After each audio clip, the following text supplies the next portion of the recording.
Ravi de vous retrouver, chers téléspectateurs. Bienvenue dans cette nouvelle édition dans votre émission hebdomadaire Bibliothèque à votre fenêtre sur le monde culturel, votre fenêtre sur les dernières productions culturelles, intellectuelles qui sont apparues ici en Égypte durant les derniers jours, les dernières années ou même les derniers mois. Aujourd'hui, nous avons un rendez-vous tout à fait très spécial avec une œuvre intitulée À la recherche de Zarzoura. C'est un roman rédigé par Anhar Atiyah. Le roman jette la lumière sur une fille qui a atteint 30 ans, mais malheureusement, elle n'a pas arrivé, ou plutôt, elle n'est pas arrivée à se marier pendant même cet âge, ce qui fait de grands problèmes avec sa famille. C'est pourquoi Aliya, ou ce personnage de ce roman intitulé À la recherche de Zarzoura, essaie toujours de se rebeller et de se connaître à travers un voyage, ou plutôt une aventure au sein du désert. Donc actuellement, je dois vous laisser avec les grandes idées de ce roman. Pendant le prochain reportage, après cela, on va rencontrer notre auteur.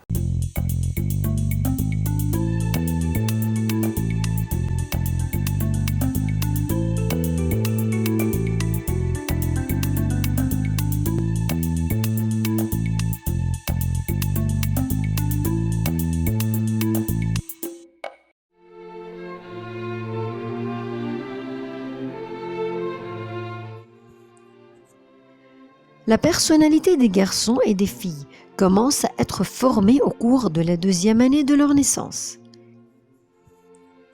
Il est donc impératif que les parents commencent à consolider chez leur enfant la foi islamique et l'amour de Dieu.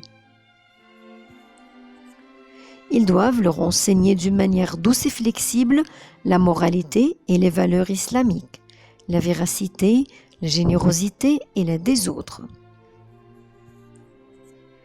Si les parents utilisent la violence et la punition, ils parviendront à des résultats contraires à ce souhaité. Dorloter de manière excessive ces enfants mène à des résultats négatifs. La modération est donc la meilleure chose. Il faut semer l'amitié, la bonté et l'amour du bien dans le cœur des enfants. Ces derniers ont besoin de se tenir aimés des autres. L'enfant se nourrit des sentiments qui lui procurent sa mère, son père et sa famille, au même titre qu'il se nourrit d'aliments pour assurer la croissance de son corps et lui transmettre la chaleur de la vie. Le prophète, à lui bénédiction et salut, a conseillé les parents à cet égard de manière pratique. Abu Huraira, qu'Allah soit satisfait de lui, a dit « Le prophète a embrassé Al-Hassan ibn Ali devant Al-Aqra ibn Abbas el-Tamimi. Ce dernier a dit « J'ai 10 enfants et je ne les ai jamais baisés. » Le prophète lui a dit « La miséricorde n'est point accordée à celui qui ne fait pas preuve de miséricorde. »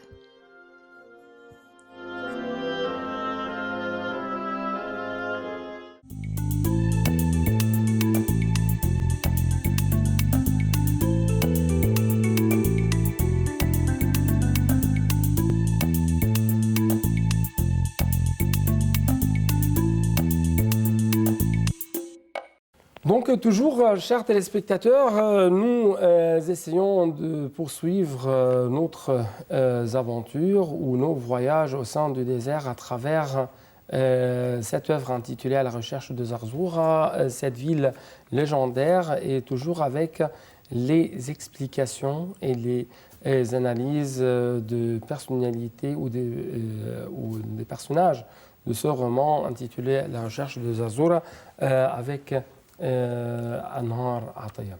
Anhar, vous êtes toujours la bienvenue. Merci.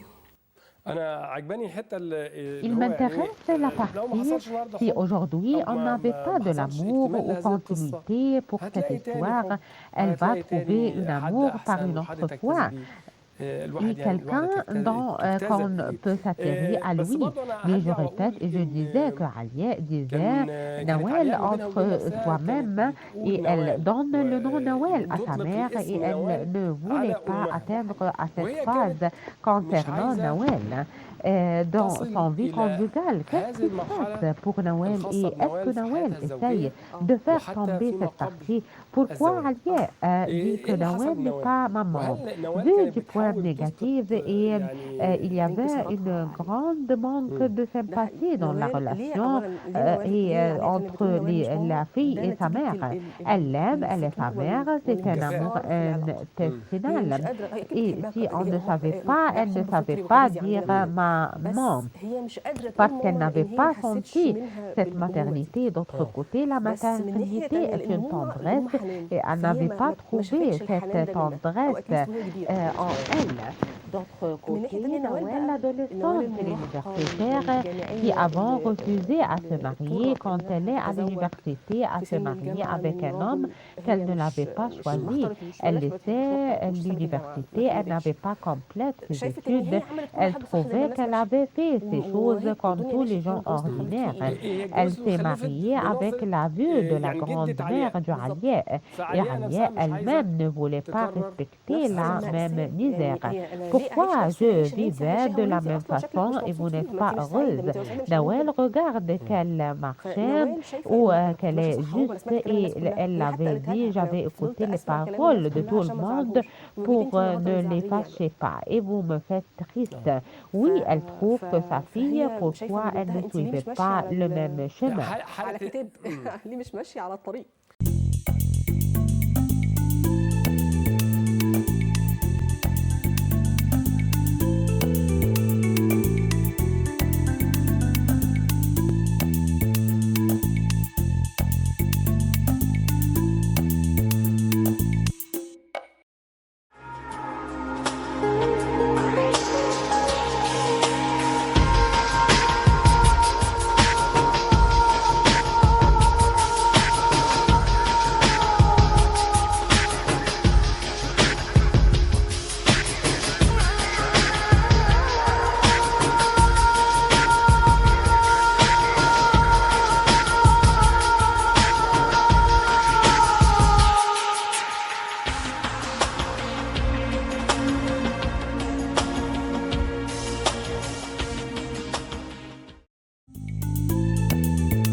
Avant de se transférer à un autre point, et c'est le désert occidental, et Zardura et ce trésor qui se trouve dans un des oasis, laissez-moi vous demander, est-ce que la relation entre les pères et les fils, par exemple, la relation de la famille où le père et la mère avec Alia qui avait 30 ans se diffèrent, si elle avait 20 ans, par exemple, non, pas du tout. Elle se rebelle hors des coutumes connues socialement. Chez nous, les jeunes aujourd'hui, des 18 ans jusqu'à 25 ans, n'ont pas le point de l'explosion. Ils ne vont pas permettre à quelqu'un à se presser contre eux jusqu'à ce que ce point de l'explosion, la partie d'obéir maman ou papa pour ne pas se fâcher, vu de la différence de la nature et de la technologie et les moyens de contact social qui se trouvent actuellement et qui est différente à leur ambiance. Et peu d'entre eux qui atteignent la phase que je suis sous une grande pression et je ne veux pas accepter plus que ça. Non, ils n'écoutaient pas même les paroles de leurs parents. Je ne veux pas généraliser. Non, ils écoutaient ce qui l'intéresse et ils mettaient à côté qu'il ne l'intéresse pas. Et s'il est poli et gentil, il répondait d'une façon bien sympathique. Mais si quelqu'un, son style n'est pas gentil, il répondait avec la même façon qui n'est pas bonne. Mais c'est de caractère, on ne se trouve pas dans la génération de 30 années. Il ne répondait pas. On peut écouter et se taire sans répondre.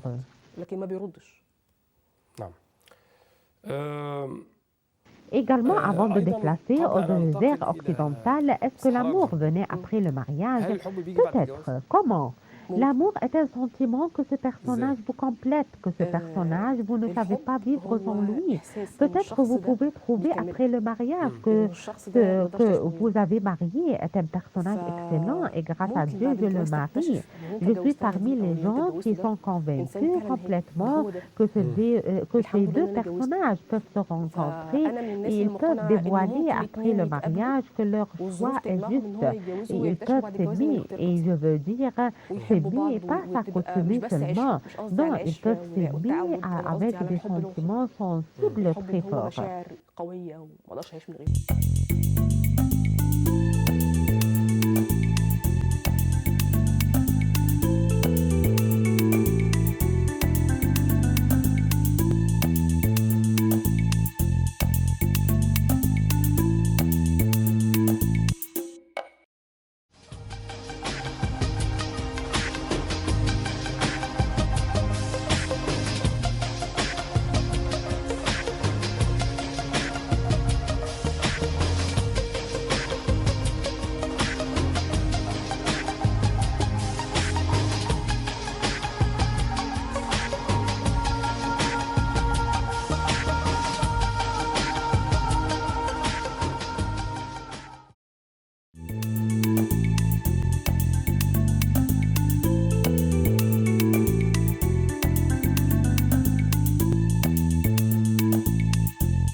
هو الحب قد يكون بعد الجواز يا بيتزايد يا بيتناقص. L'amour, peut-être après le mariage, il s'accrue ou il diminue, et cela vient d'un certain genre de contact ou s'accoutumer l'un à l'autre. Je peux aimer une fille, mais vu de son contact ou son traitement avec moi, je ne peux pas continuer avec elle. Son crédit de l'amour diminue chez moi. Chaque fois, le traitement est un des caractères spéciaux dans le mariage, c'est vrai. Le désert occidental Anharadeya présenté en arrière avait choisi la rébellion et la sortie et allait. Et elle travaille dans le domaine du tourisme et elle travaille dans le bureau pour toujours au Caire. Et après ces événements et ces escarmouches avec le père et la mère, Ali avait décidé à sortir, à se rebeller et à se diriger vers le désert occidental avec la délégation touristique. Bien sûr, notamment au oasis du Siwa. Pourquoi vous avez choisi ce climat ou cette région?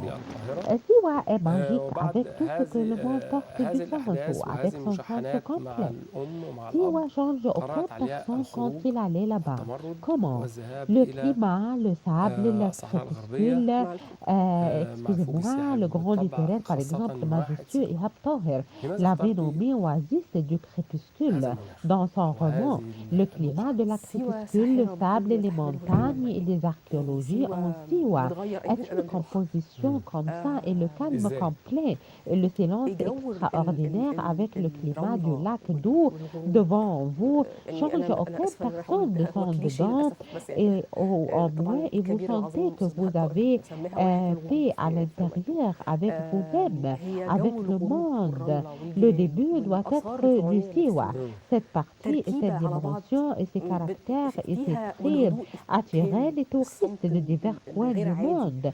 Malheureusement, cette culture se trouve chez les touristes seulement et pas chez les Égyptiens. Les Égyptiens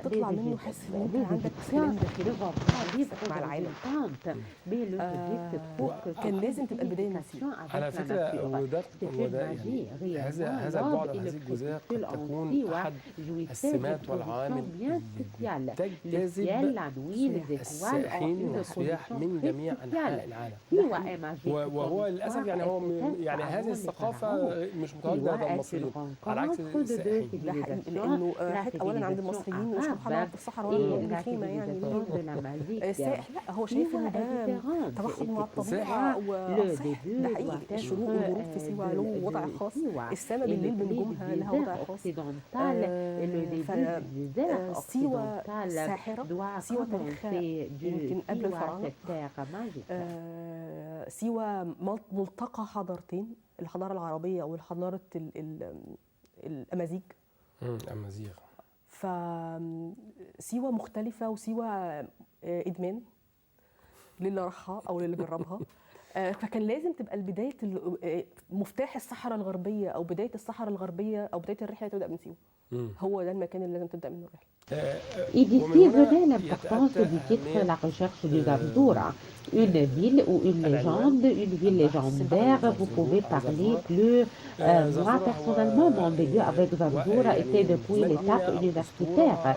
J'avais lu un livre français qui s'appelle La recherche du Zarzura, rédigé par deux aventuriers français. C'est un livre scientifique ou géographique rédigé par deux aventuriers français contemporains qui se sont très intéressés aux légendes du Zarzura. Et après, ils voyageaient au désert occidental et ils marchaient selon le plan mis par Amazi, l'explorateur amazien, qui s'appelle Alex. Il était ami pour l'émir ou le prince Abdelkader quand il était le prince héritier de l'Égypte. Il suivait son plan tout en essayant à trouver les routes qui sont à l'intérieur du désert occidental pour arriver à Zarzura. Et il n'aboutissait à rien, mais le livre m'intéressait beaucoup et le plan dessiné par Amazi dans ce livre est mis par lui. J'étais très satisfait de cette idée et j'avais pensé moi-même, personnellement, je veux aller rechercher Zarzura. Mais si on n'avait pas même arrivé à quelque chose ou à la trouver, mais le climat, quand on restait une veille dans le désert, on dormait dans le désert, la vie est très préliminaire et très simple. J'étais très satisfaite et très influencée par ce climat magique. L'idée était basée en moi-même, je l'aime beaucoup. بس الفكرة تأصلت جوايا حبيتها. نعم هو يعني جو يدعو إلى المغامرة وبالطبع هو Une ambiance qui appelle à l'aventure et bien sûr à côté de l'aventure, il appelle à écouter soi-même et arriver à un certain état de la satisfaction et la réconciliation avec soi-même pour aboutir enfin à un certain genre d'où je vais aller dans la vie, loin des parents, loin de cette ambiance, un certain état de pureté et le contact avec soi-même, c'est ça, c'est que Alia recherche et c'était le but de cette promenade. C'est vrai, elle veut premièrement savoir, elle veut se rebeller et sortir où c'est un état d'asphyxiation et elle va se passer en calme, où ce sont des craintes. Et elle avait senti ce sentiment quand elle avait cette liberté. Quand elle est devant la porte de la maison, elle va monter dans l'auto qui va pour aller à ce voyage. Elle sentait qu'elle a peur. Qu'est-ce que c'est? Je veux retourner dans ma chambre pour une autre fois. Je n'ai pas l'habitude à cela. Elle a besoin à découvrir ses limites. Elle est capable à quoi? Peut-être tous, tout le monde, nous avons besoin dans une certaine phase ou dans une certaine étape de notre vie à sortir de la zone de la satisfaction où nous sommes anxieux. Peut-être on peut trouver notre joie dans cette partie. Elle a besoin de sortir de son conférence Zoom, de son lieu pour être une adulte. Elle n'a pas besoin de surveillance paternelle et sortir de l'illusion à la certitude. Elle trouve un chemin où elle se marche, un chemin qui la satisfait. Avant de faire satisfaire la société, c'est l'idée du Zarzura avec une façon symbolique. فدي فكرة زرزورة بشكل رمزي. Donc, c'était tout pour cette édition, pour cette première partie de notre discussion de cette œuvre intitulée La recherche de Zarzura. Mais je dois vous promettre que nous allons continuer, nous allons poursuivre toujours notre voyage, nos aventures au sein du désert occidental à travers la recherche de Zarzura. Donc, à la prochaine.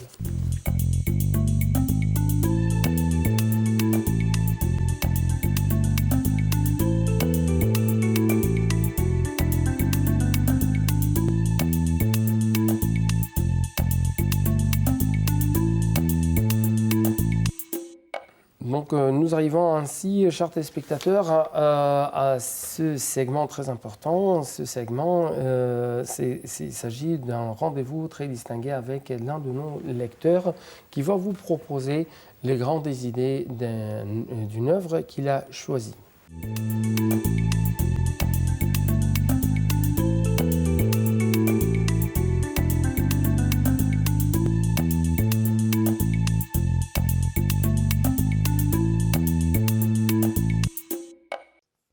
Ibn Kathir a décrit Ibn Sayyid al-Nas, l'auteur du livre d'aujourd'hui, en disant « Il a rédigé une bonne biographie en 2 tomes ». L'imam Al-Hafiz ibn Hajar a dit que son livre était un bon ouvrage. L'imam Ash-Shawkani a dit que ce livre était parmi les plus célèbres biographies du prophète qui ont servi les gens de son époque et ceux qui les ont suivis. Il dit au début de son livre « Lorsque j'ai consulté tout ce qui a été écrit sur le prophète, à lui bénédiction et salut, ses conquêtes et ses jours, j'ai trouvé des choses trop détaillées et d'autres, trop en bref, qui négligent les détails. Le livre dont nous parlons figure parmi les plus importantes biographies du prophète. La preuve est qu'un certain nombre d'auteurs s'y sont référés, comme le cheikh Mohammed ibn Moussaf al-Salihi. Dans son livre « Les voies de la guidance », une biographie du prophète connue comme étant la biographie syrienne, et le cheikh Ali Ibrahim al-Halabi, dans sa biographie du prophète appelée la biographie Halabi. Le livre a suscité l'intérêt des érudits qui l'ont expliqué et résumé. Parmi ceux qui l'ont expliqué figure l'imam Al-Hafiz Burhanuddin al-Halabi Sabat ibn al-Ajami. Dans un ouvrage intitulé Nour al-Nibras, explication de la biographie du prophète par Ibn al-Nas. Le cheikh Youssef ibn al-Hassan al-Hanbali a expliqué également dans un livre intitulé Iqtibas al-Iqtibas لحل مشكلة ابن سيد الناس. Dans ce livre, l'auteur classifie les événements selon un ordre chronologique. Il commence en parlant de la famille du prophète, à lui bénédiction et salut, sa naissance, sa vie avant la révélation, sa vie à la Mecque, puis son immigration à Médine et les conquêtes qui ont eu lieu ensuite, comme la conquête de la Mecque et les événements qui ont suivi jusqu'à sa mort. Il termine le livre en parlant des traits caractéristiques du prophète et de sa moralité, ainsi que de certains membres de sa famille et de ses enfants. Que Dieu fasse miséricorde à l'écrivain de ce livre.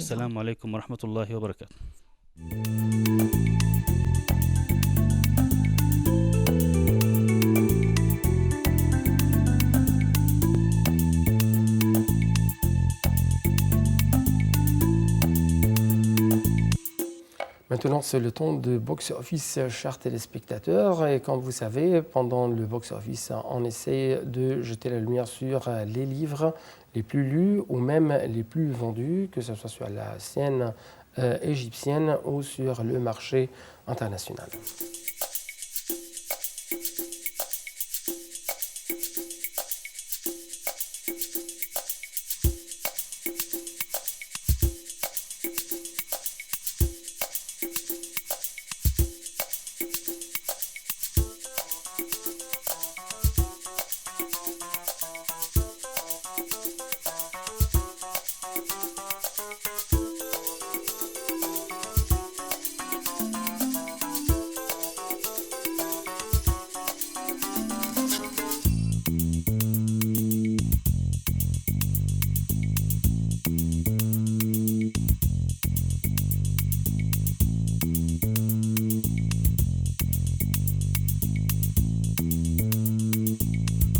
Facebook.com/bibliothèque, c'est notre adresse à travers les médias sociaux. Et il ne me reste que vous dire, c'était tout pour cette édition et à la prochaine.